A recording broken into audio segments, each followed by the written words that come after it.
Assalomu alaykum qadrli kuzatuvchilar.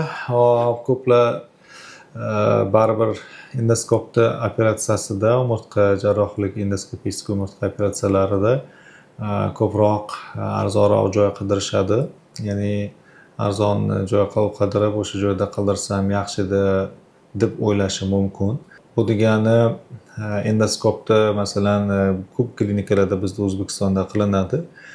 Bu hamma joyda ham bitta urovenda qilinyapti degani emas. Chunki bu xirurgning mahoratiga bog'liq ko'proq. Ya'ni siz o'ylashingiz mumkin, endoskop bu klinikada ham yo boshqa klinikada ham qilinyapti ekan. Hammasi bir xil qilinadi degani emas. Apparatura sizda operatsiya qilib bermaydi hech qachon. U xirurgning mahoratiga bog'liq narsa. Yaxshi servisli narsa albatta har doim qimmat bo'lgan. Shuni umuman esdan chiqarish kerak emas. Masalan, yaxshi mashina olmoqchi bo'lsangiz, juda qimmat hisoblanadi. Uzoq yilga chidaydigan. Sifatsizroq bo'lsa, arzonroq. Ya'ni operatsiya narxi qimmat degani bu sizga o'sha bezopasniy o'tkazib berish, servisi, xizmati hammasi hisobga olinadi. Xirurgning mahorati hisobga olinadi. O'sha uchun ham operatsiya qimmatroq bo'ladi. Ya'ni bu degani nima degani?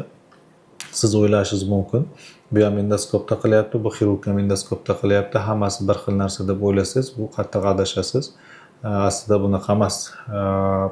Hamma joyda 50 ta xirurg operatsiya qiladigan bo'lsa, 50 tasi ham bir xil narsa qiladi degani emas. Bir-biriga o'xshash narsa qiladi, lekin uni operatsiyani end point deydi.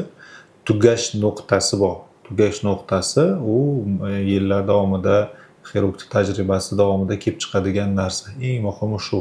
Qachon operatsiya tugatiladi, ya'ni bo'ldi. Operatsiya to'liq tugallandi degan narsani u xirurg o'zi uni his qilishi kerak. O'shandagina uni hech kim bera olmaydi tashqari tarafdan.